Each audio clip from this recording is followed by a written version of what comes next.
Let's fight. Welcome in the ring to each and every one of you. Happy anniversary.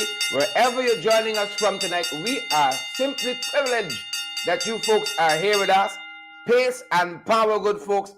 All of you who are now pouring into the Coliseum, into the arena, in the stadium, folks. Annette Cummins, Rastaman, good to see you there. And all the other folks joining us. Credible sources, Dottie Anderson. Good night, two birds in my Dottie Anderson voice. We are happy that you folks are here with us. Is our government telling us all we need to know? Are they preparing us for what is Venezuela? What is to come, folks? December 3rd. An existential threat is what our attorneys, our representatives, our agents told the National Court of Justice today. And folks, that's what we're talking tonight. Because Maduro ran out. Delcy Rodríguez, she ran out too, folks. Some other folks smelling themselves too. This Venezuelan ambassador to St. Lucia, she ran out as well. So we got a lot to talk about tonight. A lot of people ran out. But our boys were in front of them in the ICJ this morning. Escalona, Ambassador Escalona, that's the Venezuelan ambassador to St. Lucia. She ran out recently. We can talk about all of that tonight. Are we being prepared enough, though, as citizens? I know it's our anniversary and we should get some cake and some drinks. Maybe we should be taking things a little light. But we have an existential threat, folks. Not just to Essequibo. You think them boys can stop there? Those boys are not going to be content just to stop there. And as I said, folks, just today, this morning, the very early hours of the morning, we heard our agents, as they call them, before the ICJ, making the arguments on our behalf. Folks, we got a lot to talk about. You're going to want to share the life tonight. You're going to want to share the life tonight, making the arguments. You see, when Venezuela mobilizing troops on the border, we can't just stand back. We don't have the military might to contend in that space, in that theater, that arena with them. So we have to use the law that's at our disposal. We have to use international law. And places like the ICJ, the International Court of Justice, presents such a forum. Such a forum, folks. The opener tonight. This morning we showed you some of what was happening before the ICJ. But listen to the folks that know. Tell us what is at stake here. What is at stake? And in what you're about to see, folks, what you're about to hear is a distinguished professor of law who is part of our legal team. And I'm so happy when I heard his deliberations this morning. Make I want to study over law. This is Professor Alan Pele, standing before the ICJ in defense of Guyana. And one of the things that he said fascinated me, fascinated us. He said what you've been seeing here with Venezuela is legal guerrilla warfare. They're trying to thwart the procedures of the ICJ to suit themselves. And folks, if they can do that before the ICJ, the National Court of Justice, what are they not going to do with Venezuela and the rest of us? Thwarting, contorting the system to suit themselves. Folks, the expert himself, distinguished legal luminary, Professor Alan Pele, before the ICJ. And that's the opener. That's the opener tonight. Take a look, good folks, and take a listen to his argumentations on our behalf. You are being asked, members of the court, to indicate to Venezuela with a binding force up until the time that the judgment is issued that it can in no case include, neither in the questions asked in the consultative referendum nor in any other procedure, any question that could concern or prejudge the legal questions that only the court has jurisdiction to provide answers to in accordance with the Geneva Agreement of February 17, 1966, that Venezuela purports to uphold. This request is all the more important that in its past behavior, Venezuela has maneuvered multiple times in order to prevent you from handing down a ruling on Guyana's request. The resolution of October 20th is just the before last episode of this legal guerrilla warfare that you, Madam President, recall the various stages in your introductory preamble. As a reminder, even before the court had set the deadline for the filing of the memorials by the parties, the President of Venezuela had informed the President of the court that the court did not have jurisdiction to rule on the dispute, and that his country would not be participating in the proceedings.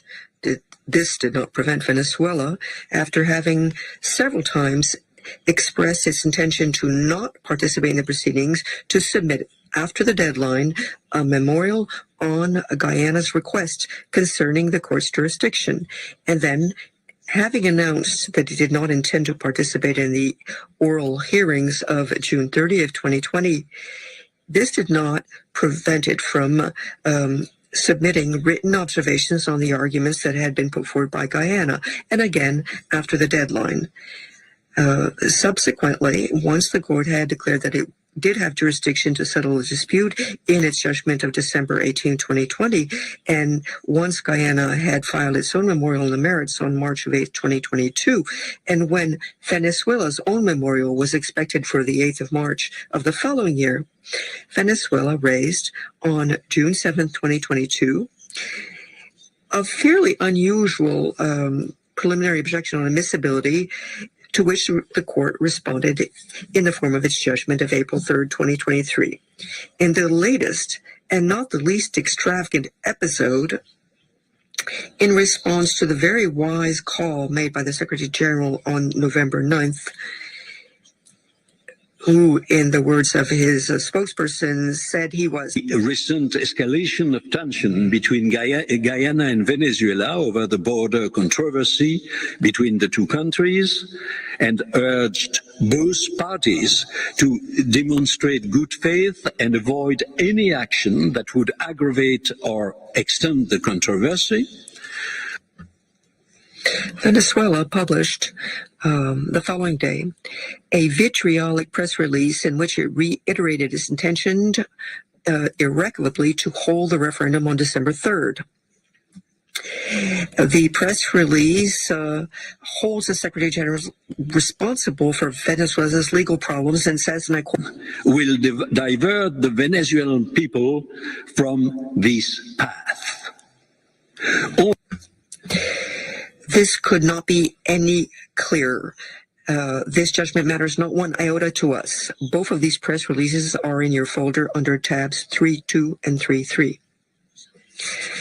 However, you know all of this, members of the court. But if I have taken the liberty to recall this, it is simply to highlight the highly singular way in which Venezuela conceives of respect for international law, including in procedural matters. Last but not least, one can hardly ignore the idea that Venezuela is attempting, by all means, to evade the court's jurisdiction, if not to intimidate it, as if, ladies and gentlemen, members of the court, you could be intimidated. You have heard President Maduro just a short while ago.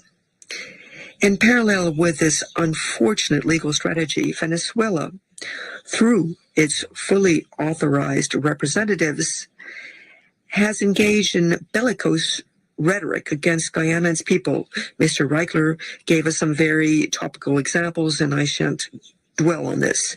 He has amply demonstrated that the threat is immediate. This is not a paper tiger.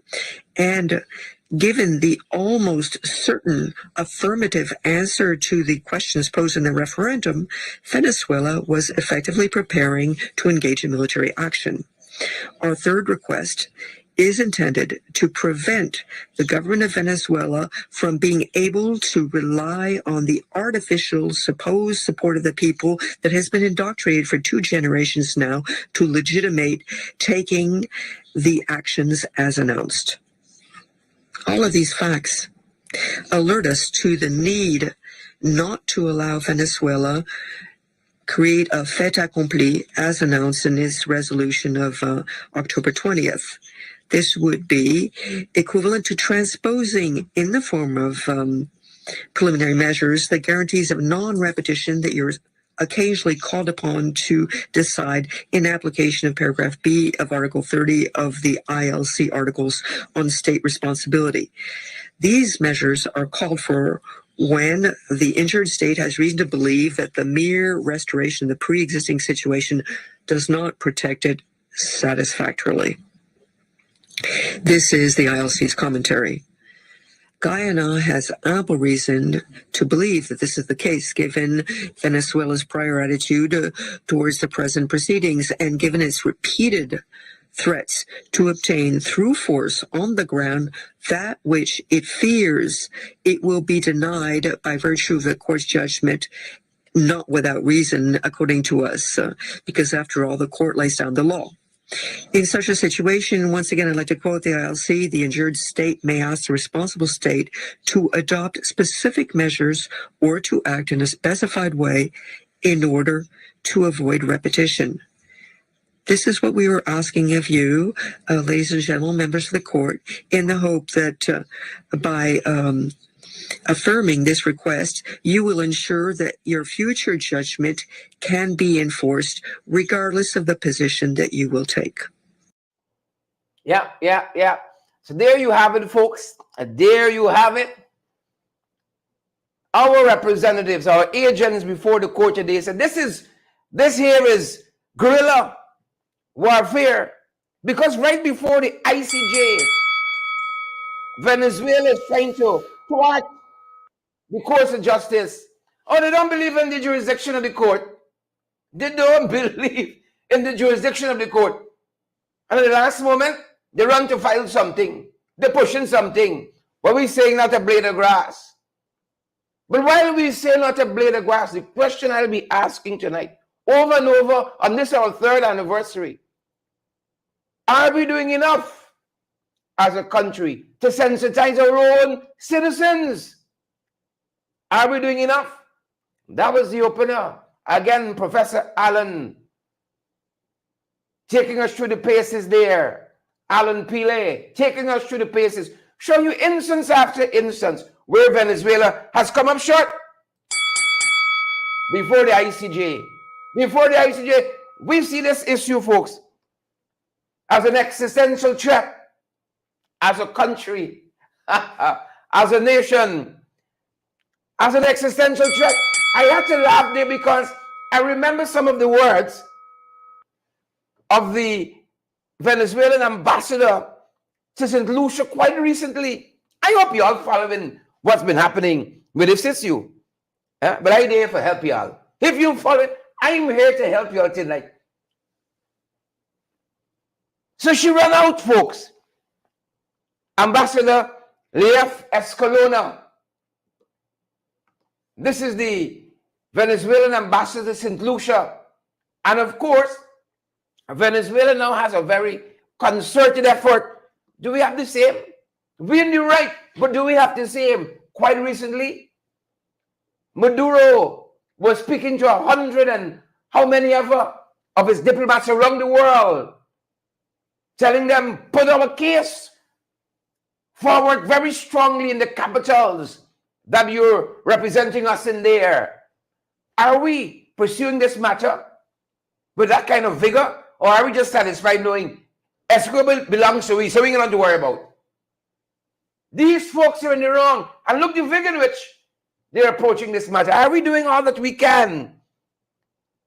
And so, Leif Escalona is one such representative of the Bolivarian Republic, folks. There in St. Lucia, she ran out recently with her own vitriol and propaganda and lies. A whole pack of lies. Because she's been talking to the St. Lucians too and telling them that the Essequibo is theirs. Take a look at what she told one of the media houses there in St. Lucia quite recently. Take a look, folks, and take a listen. And she's speaking here to DBS News World there in St. Lucia. We don't want any invasion. We don't want nothing like this. But the president of Guyana presented in several times in this territory, and they try to manipulate whatever is going on because he wants to answer the interest of ExxonMobil and to answer the interest from United States. They are doing the different military exercise in very close to the territory. Venezuela can't accept this kind of threaten because they are attacking us every day with different communicates, with a lot of manipulation. We never accept any call from war in our region. We want to keep the peace in our region. For this reason, it's very important to explain to the people in St. Lucia, to explain to the people in the entire Caribbean countries. The imperialist power can try to destabilize the countries in our region. They want to destabilize Venezuela in this moment. They want to interrupt our diplomatic and good relationship that we have with entire Caribbean countries, because we take note about the different communique made by the CARICOM, made by the different countries in the region. We take note, but we believe, we always said, we hope that CARICOM countries, they can take the best place in that discussion. Yep, Policia. Policia. Here lies, folks. Here lies. But we know the truth. But are we educating Guyanese in that truth? Hear the trench crapper, hear the jackabat. Y'all hear lies? But it get worse. I think we got to close the program now. I see close to 2,000 of you on, but I ain't see folks sharing the live so that others get valid, credible information on this, our 3rd anniversary. And while I'm at it, folks, partner with us so we can keep on keeping on. Y'all hear lines there? Is y'all as the aggressors? Is y'all spreading propaganda? But if the Vice President, I ain't talking but big head, if the Vice President there in Venezuela, Delcy Rodríguez, if she's spreading lies, how much more the ambassador? How much more the ambassador? So Delcy Rodríguez was recently on a program there in Venezuela. And folks, you thought Leif Escalona, ambassador from Venezuela to St. Lucia, she was telling lies. I didn't think you're ready for Delcy yet. I didn't think you're ready for this jackabat and this trench crapo, Delcy Rodríguez. We playing around, you know, but this is an existential threat. You all listen this morning to what our agents and our representatives told the International Court of Justice. I feel like this government is not leveling with us with all we should know about this existential threat. About this existential threat, I don't think you're all ready yet. For Delcy, you tell Escalona, Ambassador Escalona, Leif Escalona there, Ambassador of Venezuela to St. Lucia, you thought that was lying? You got to hear Delcy Rodríguez. Well, I'm waiting for you all to share the live, and then I shall proceed. We want as many folks to get valid, credible information. Patricia Sana, Angela Jordan, and smash that emoji button as well. And thank you, folks, for all your well wishes. We know we should be out celebrating, busting a bottle of champagne. We can't celebrate, and there's an existential threat on our borders. But we encourage you, folks, to partner with us so that we can keep on keeping on. More programs every damn day of the week. We out here fighting the good fight. I want to show you what Delcy said recently. But we want as many people as possible to benefit. You share the live yet, folks? You exposing the truth? Huh? Are you watching for them boys, sir? Well, there's two sets of people you gotta watch for now. You gotta watch across the pond. You gotta watch my Freedom House too. Are we doing all that we can for the citizens of this country to be educated on this issue? Are we doing all that we can? Well, listen to you all, girl Delcy. I'm waiting for a cue from the folks who know to tell us whether we're there with the shares, because I feel like we're playing around. We want to share valid, credible information. I also want to share the lies with Escalona and Rodríguez, but I want to keep you guys, we want to keep you guys informed as to what is happening out there. We want to keep you guys updated as to where this matter is. Folks, the share looking real thin. You all don't go out here looking so thin with the shares. Share that live, folks. Smash that emoji button, good folks, and partner with us as well. Look at what Delcy said. Take a look, folks. You want to hear lies? This is lie. Delcy herself. Take a look and take a listen. Some of what she told a show there, a program there in Venezuela, quite recently. Here lies now. You think, Jack, you could lie? I think he trained on the Delcy. I think he trained under her, the Vice President of Venezuela. Look, the truth is that Venezuela was stripped of an important extension of its territory.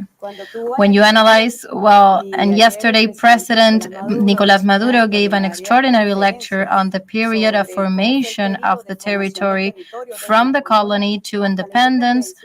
Well, we were born with this territory. Even in the formation as general captaincy, the territory was part of Venezuela. It is Venezuela. And in our independence, we consolidated that territory. Then, as you will know, a territory very rich in minerals, mainly gold. Immediately afterwards, the British Crown is informed of the immense natural resources in gold by explorers.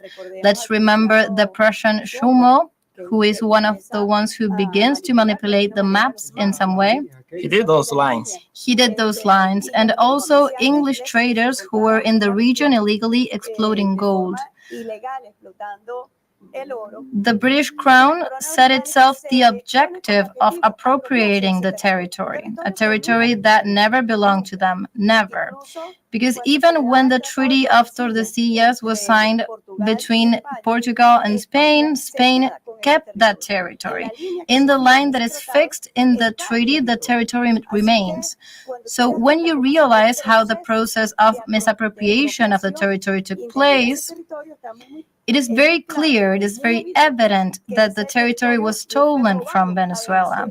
And then, I am going to try to synthesize decades, centuries of history. Then it is handed over to Guyana at the moment of its independence. Guyana inherited that territory, but it inherited in an illicit way. It is inherited something that had been stolen.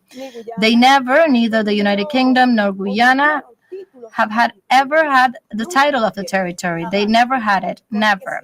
Something that Venezuela has been able to demonstrate, its titles, its rights, everything that was the possession of the territory. And what does Guyana argue? No, Guyana intends to validate the fraud that was consummated in the Paris Arbitral Award of 1899. It intends to validate it as a title. But it is unheard of that a fraud can generate rights. That is unheard of in the legal world, in the world of international law. A fraud cannot generate rights. So Guyana's pretensions are really barbaric. They are rude, they are inexplicable, and the most recent one is the violation that they are doing in the sea. It is the most recent scandal that they have ever made. We have spoken with leaders, authorities from the whole Caribbean. They are arranging, giving concessions of a sea that is pending to be delimited, because that sea has not yet been delimited between Venezuela and Guyana, which is what would correspond once the land dispute is solved. I am referring to the terrestrial territory, And that is what the 1966 Geneva Agreement is for. If there was so much certainty about the award, the 1966 Geneva Agreement would not exist.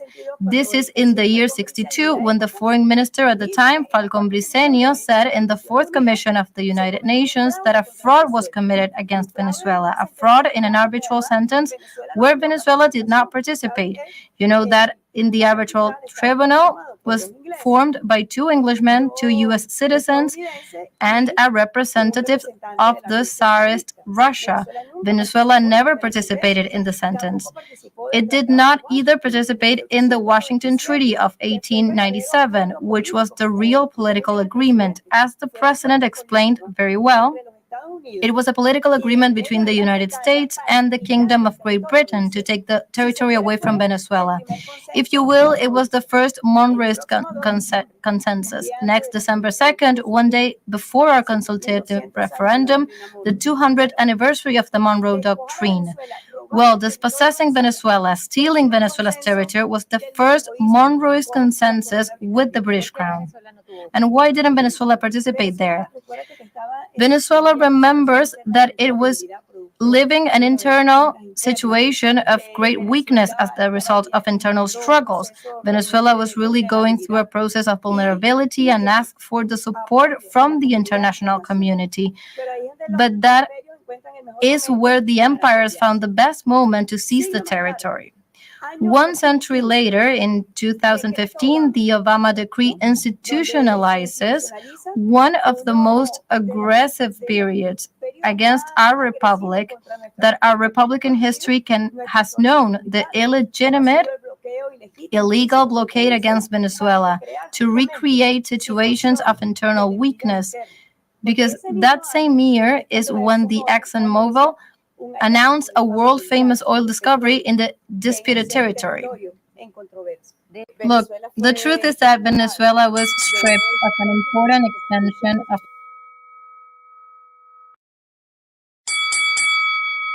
Delcy could lie. That's the Vice President of Venezuela. Jack, met him match now. Lie. Lie. That is lie. He has met his match. Good folks, you ever hear lie like that? Lady could lie like when, what's the comparison? Lie like when half traffic. Lie like when half traffic. You heard that? A pack of lies, folks. A pack of lies. But we had our representatives there before the International Court of Justice this morning. And we were very pleased when we listened to former Minister of Finance, former Ambassador, former Minister of Foreign Affairs, Greenidge. And I understand why in that moment, while the PPP, that don't like the PNC, kept Carl worth his weight in gold and even more, making the arguments there before the ICJ. Folks, share the live. Smash that emoji button. Listen to Carl representing us, telling us about this existential threat that is Venezuela. I will begin by expressing my gratitude to the court for convening this hearing on Guyana's request for provisional measures at the earliest possible date. In the request itself and in my covering letter to the court, we underscored the urgency of the request given the existential threat to Guyana and to more than 2/3 of its national territory that Venezuela's publicly stated plans portend. It is not an exaggeration to describe the current threat to Guyana as existential and the need for provisional measures as urgent. The referendum Venezuela has scheduled for December 3rd, 2023 is designed to obtain an overwhelming popular mandate for the government to reject the jurisdiction of the court, to preempt a future judgment of the court, and in so doing, undermine the authority and effectiveness of the principal judicial organ of the United Nations. It is a refusal to accept the court as the means of settlement of the dispute in relation to the validity of the 1899 arbitral award and the related question of the determination of the land boundary between Guyana and Venezuela.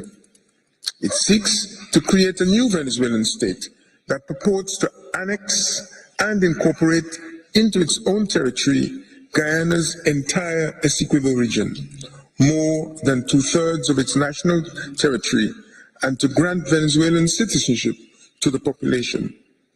This is what Venezuela seeks from its so-called popular referendum, as Venezuela's highest civilian and military officials have openly and audaciously declared in their public statements. I will be... Yep. Making the arguments there, folks. The Honorable Carl Greenidge, His Excellency, making the arguments before the International Court of Justice. But another one of our representatives as well, I shouldn't say but, and another one of our representatives as well was there making the arguments, Mr. Paul Reikler, eminently qualified to stand in the International Court of Justice, a scholar on these issues par excellence. Mr. Paul Reikler, a part of Guyana's team.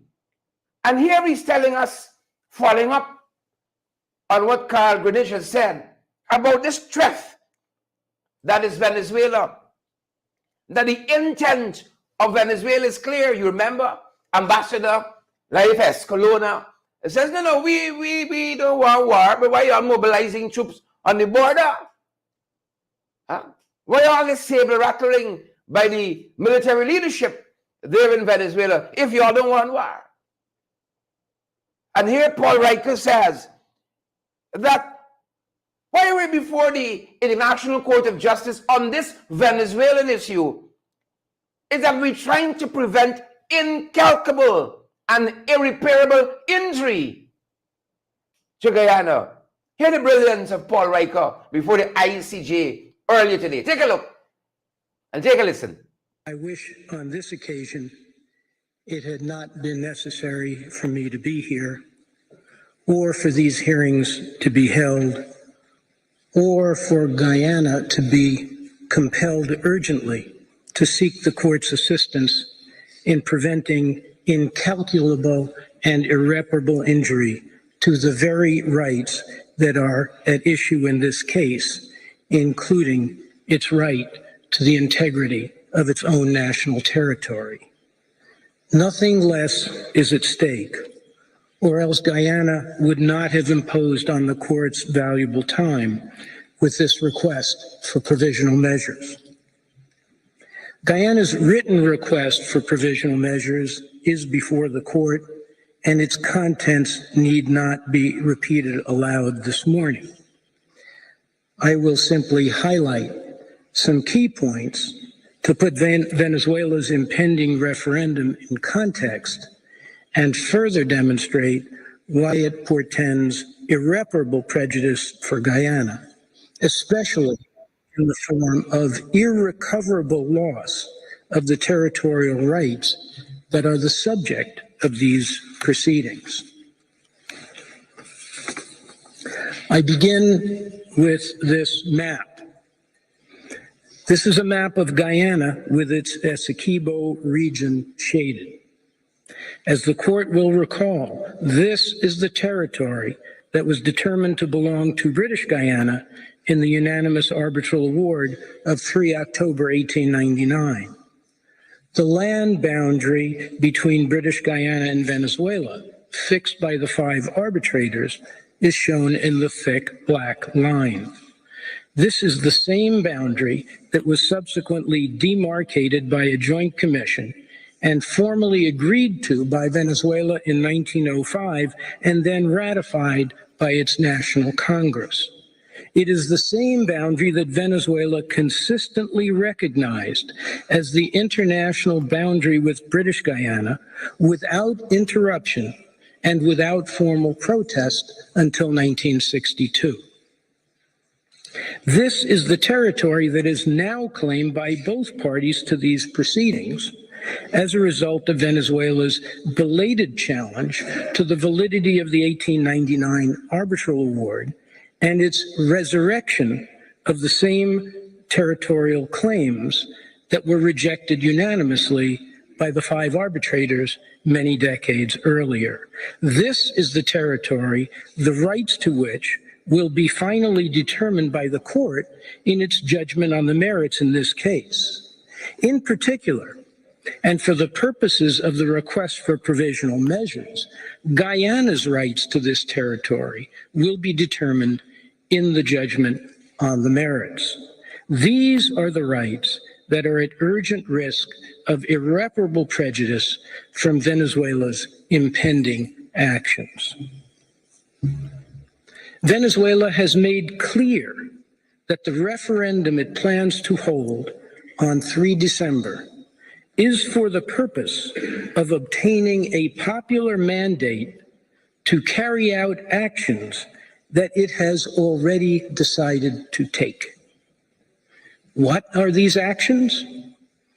According to public statements by Venezuela's highest officials, they include the definitive and final rejection of the 1899 arbitral award, the rejection of the court's jurisdiction in defiance of its judgments of 18 December 2020 and 6 April 2023, the refusal to recognize the court as the means of settlement of its territorial dispute at the heart of this case, the annexation of the disputed territory and its incorporation into Venezuela as a new Venezuelan state, the granting of Venezuelan citizenship and national identity cards to the population, and the defense of the territory against Guyana's assertion of its rights.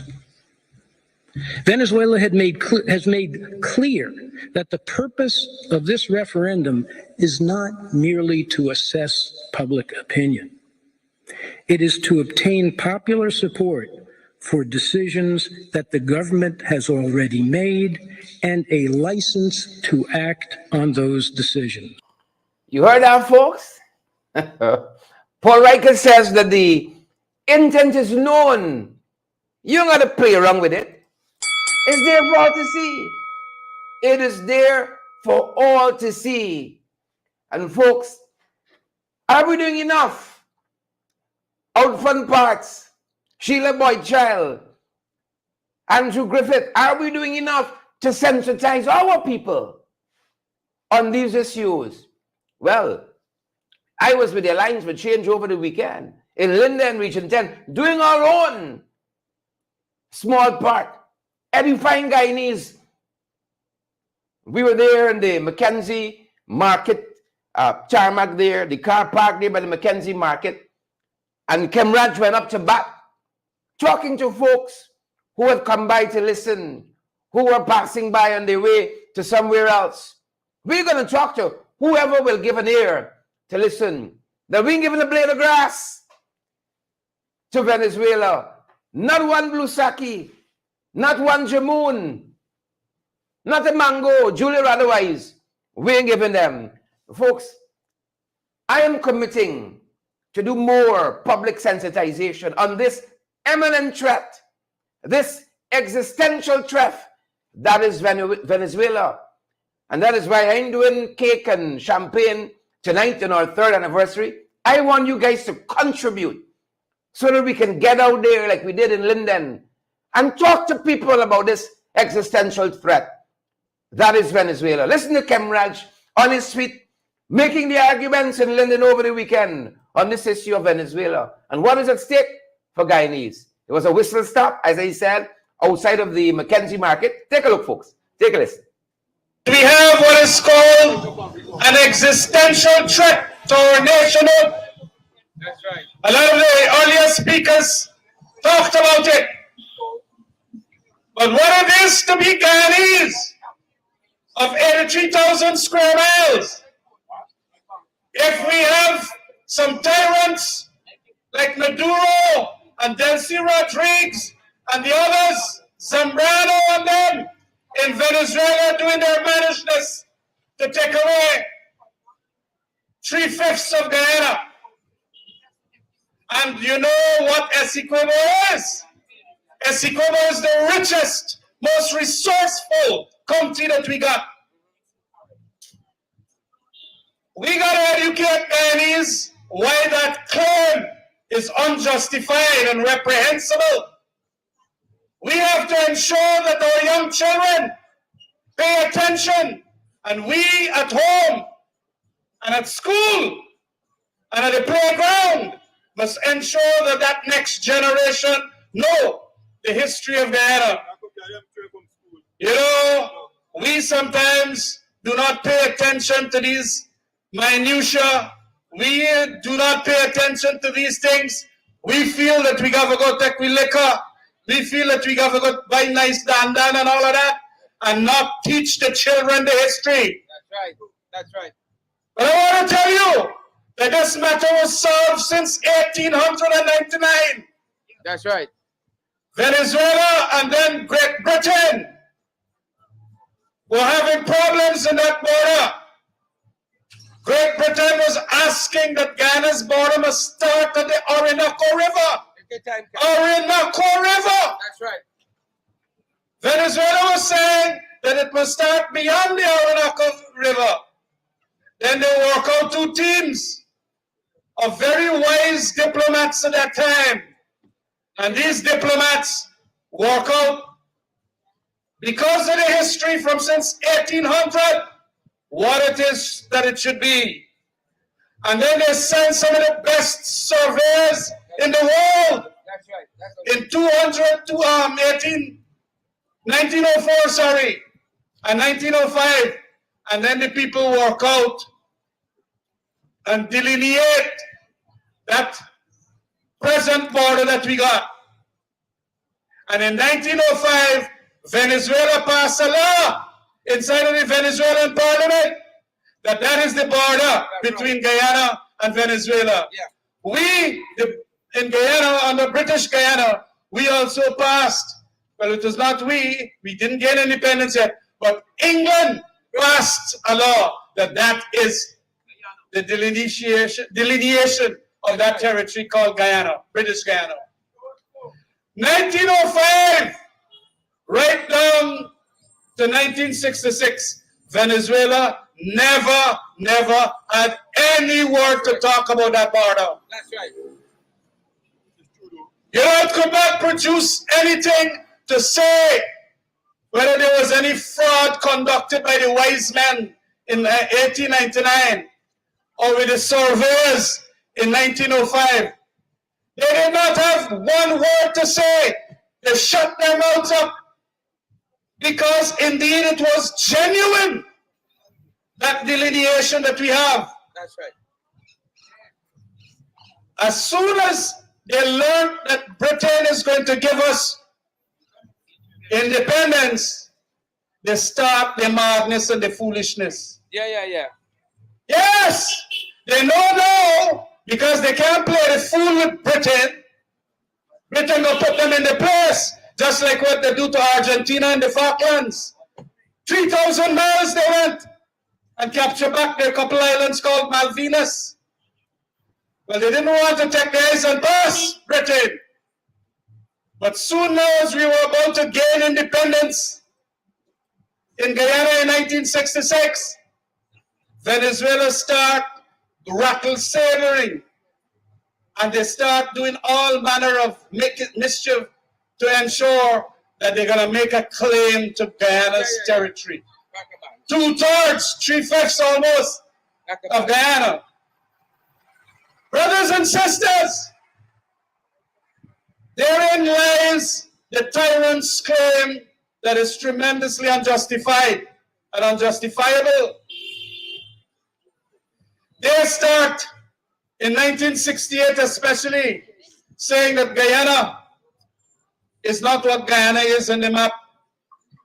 As a matter of fact, it started in 1966. A president then of Venezuela gone and published inside of that Times newspaper of England. It took out an advertisement, and then it says that border is not Guyana's territory. That is west of it. That's right. the whole of Essequibo, that it belongs to them. Brothers and sisters, a whole lot of Venezuelan presidents thereafter started doing a number of things to prevent investment in Essequibo. Correct. You remember the Pele aerospace where they wanted to launch rockets up into the air? That's right. Pele aerospace. It came here, work out an agreement, and then it was, I think, Chavez, Correct. who then said, no, you can't do that. That's right. And they frightened the Pele aerospace people out of the country. CGX. We also saw a big German company since 1970, Dimitrex, out of Germany. They came and they wanted to do exploration for oil and a number of other natural resources.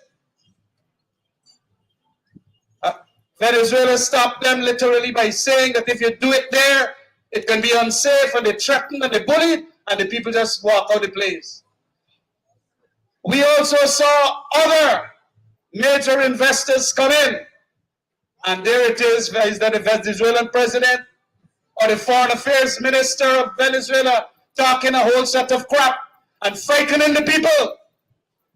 That is one of the reasons why a lot of investment could not have occurred, especially during that pre-1992 period, from independence to 1992. And even after 1992, we were hard put to get investors of very large companies to go there because they feel that it could very well be a war zone. So Venezuela has done us a wrong. But you know, when oil was found in 2015 by Exxon, we decided that we are going to ensure that Exxon go out there and get the oil, because we were in no capacity to get the oil. It's 4-mile deep water, and then another 3 mile under the surface of the ocean there to go and find the oil. Barrett Jagdale and his set of trench scrappers and jagabats said that we did a rotten deal, rotten my ass. You know what he was saying in 1999 when Janet Jagan gave the Exxon people the exploration agreement? He was saying it's the greatest deal. Next time. Next times will come to Guyana. 1%. Now, when you have the option of making sure that the people are going to drill for it, they're now having found at that stage 11 billion barrels, and we giving them and arguing the case for 1% more royalty from 1 to 2. They now say that how we did not give a good deal. We wanted an American company to come and drill for that oil. Because I can tell you this, Maduro or Baduro, whatever Duro we got there, they never gonna want to trample on American and Uncle Sam's company. That's right. That's right. So it had right. geopolitical advantages, That was that oil deal. That was right. That was right. And Granger is an extraordinary bright fella when it comes to these strategic issues. A lot of people must appreciate him for that. That's right. And so we decided that yes, come on, go into production as fast as you can. Because you gotta remember too, brothers and sisters, the history of this country. That's right. Millions and billions of dollars we had to give Gaisuco. Gaisuco was the company that is supposed to bring in the billions. We taking it out to the treasury to pay sugar workers. How long could we do that for? And even the sugar workers appreciated that indeed, if we are going to get another revenue stream from the oil, why not sign the bloody deal? We hard pressed. And so we signed. Brothers and sisters, today, Mr. Maduro and his team in Venezuela has run that country down. The oil company has been run down. Venezuela used to produce in the vicinity of 3.3 billion barrels of oil a day in 1990s. Today, they're only producing about 600,000. And 70% of the revenue stream of Venezuela is oil. So when their production gone down so low, 5 times low, the people will suffer there. That's right. And that is why 6 million Venezuelans have exiled themselves, 3 million alone gone to Colombia. This government of Biojack, they want them saying it's only 22,000 there in Guyana. You lie. You got lots more. You just go quarantine and you might see 22,000 of them in all them bars and them shops.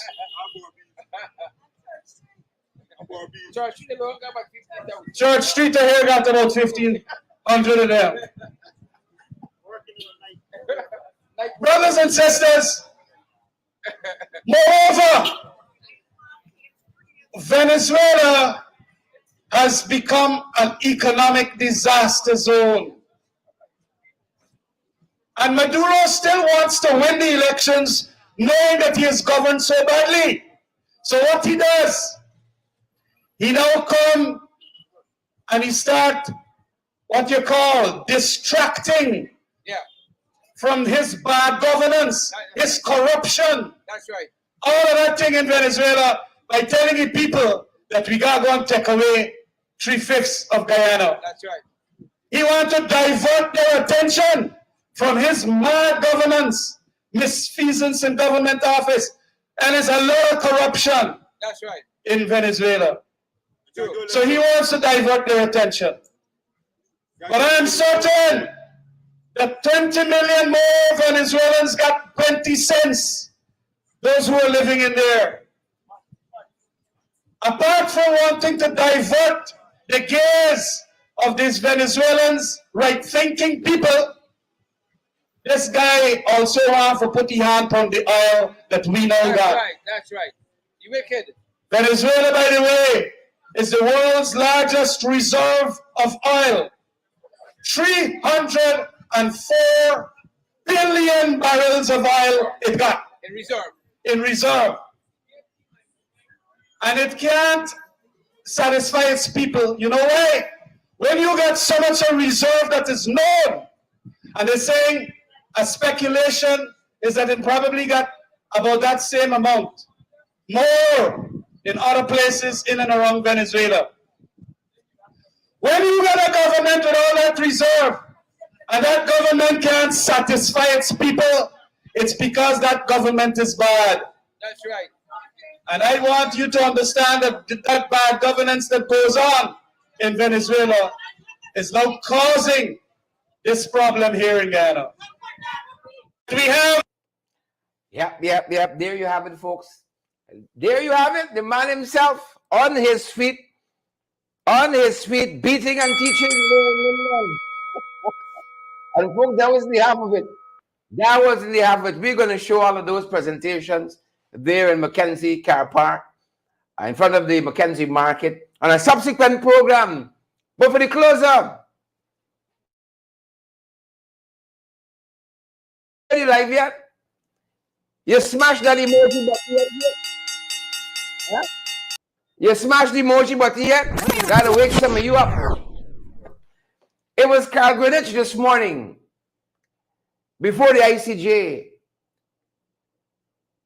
And I had forgotten we had some tall people, no pun intended. I'd forgotten we had some big figures in this country. Because you see, every day when you see them little rats running out, sometimes you think that's all there is. We miss Carl in all the old familiar places. But here was Carl Greenidge, former Minister of Finance, former Minister of Foreign Affairs, before the ICJ, telling the ICJ, December 3 is fast approaching. The imminent existential threat. The enemies at the gates. And you heard what the intent is. Annexation by any means necessary. And it's not only going to stop with Venezuela. And here is Greenidge before the National Court of Justice early this morning. He said it's the court alone that stands between a solution on this issue and chaos. He goes on to say that I cannot stress enough the urgency. The folks in Essequibo heard that? That's why we're asking you guys to share the live. Tag a friend in Essequibo. I cannot stress the urgency of the situation that has brought us here today. He tells you the National Court of Justice. And the necessity for provisional measures to hold back the barbarians at the gates. Not a blade of grass, much more a channel out someplace. He says, I cannot stress enough the urgency of this situation and the necessity for provisional measures to prevent irreparable and potentially permanent loss of rights claimed by Guyana in this case.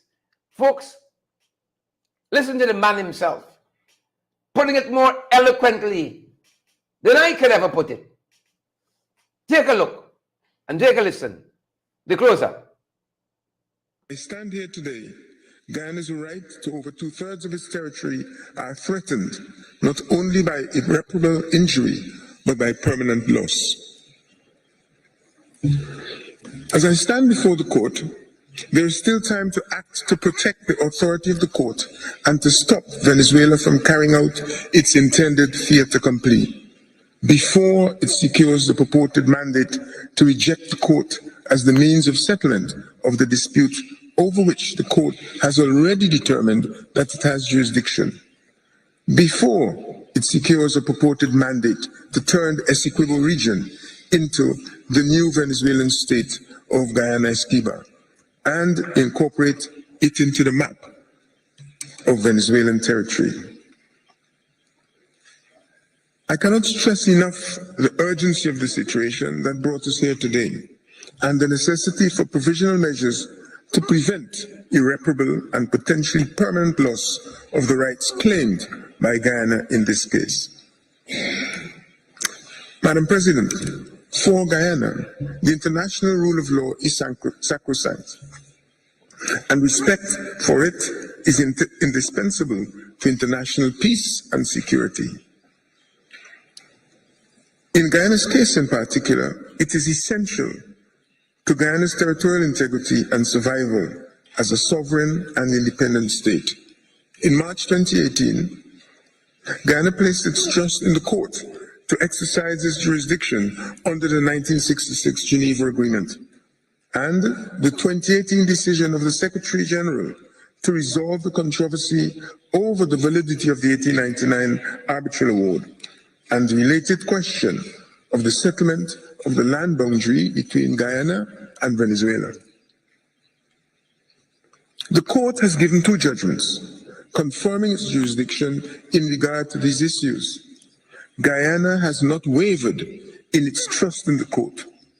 It is the only means for achieving a just, final, and binding solution to the controversy between the 2 parties in accordance with international law. The court alone stands between such a solution and chaos. Chaos that would threaten peace and security for Guyana and for the Caribbean region and beyond. It confirms that international law strictly prohibits the government of one state from unilaterally seizing, annexing, or incorporating the territory of another state. An affirmative vote, as aforesaid, opens the door to the possible violation of this fundamental tenet. Madam President, it would be naive to pretend that an affirmative vote in Venezuela's referendum is not inevitable, having regard to the choice of questions and their formulation. As CARICOM has noted, the intention is to open the gate, a gate that Venezuela's government has already indicated in their public declarations they are eager to pass through, with the popular blessing of the Venezuelan public. Only the court stands as the guardian to that gateway. Only the court can protect Guyana and its rights at issue in this case from the irreparable harm that would certainly befall it if Venezuela is permitted to cross that threshold into the seizure and incorporation of the territory, whose ultimate fate is to be determined by the court, not by the unilateral action of either of the two parties. Only the court can prevent the imminent annexation of tens of thousands of square kilometers of Guyanese territory. In these circumstances, Guyana looks to the court to safeguard these rights by applying the principles of international law faithfully, fairly, and impartially. Guyana remains steadfast in its trust that the court will do so. Want to keep getting the best in the ring? That's right. Yes, you can help us to keep going by partnering with us through your contributions. And it's easy.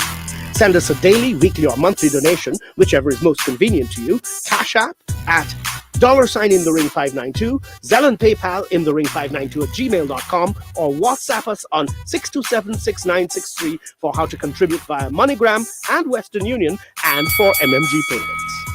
Want to keep getting the best in the ring? That's right. Yes, you can help us to keep going by partnering with us through your contributions. And it's easy.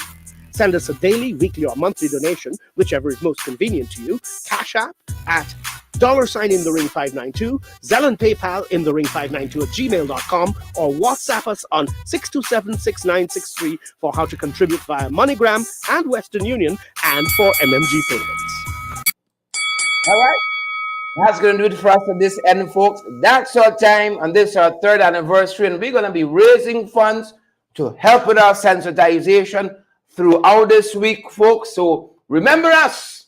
Remember us. This is our 3rd anniversary. It's what started 6 months. We out there now. Jesus have mercy. Day after day, valid, credible information. Alison Cortez, have a great evening, and thanks for coming by. Roderick, good to have you. Roderick Henry and Andrew Branch. Good to have you, Edward Brooms, Falona. Good to have you, and Diane Abrams. Heaven Fit, good to see you as well, folks. Pace and power. That's going to do it for us at this end. That's our time. That's our program. Share the line, folks. Smash that emoji button. We want as many persons to get valid, credible information. And partner with us as well. Thanks for all of your anniversary greetings. Good, folks. That's my time. That's your program. Stay safe.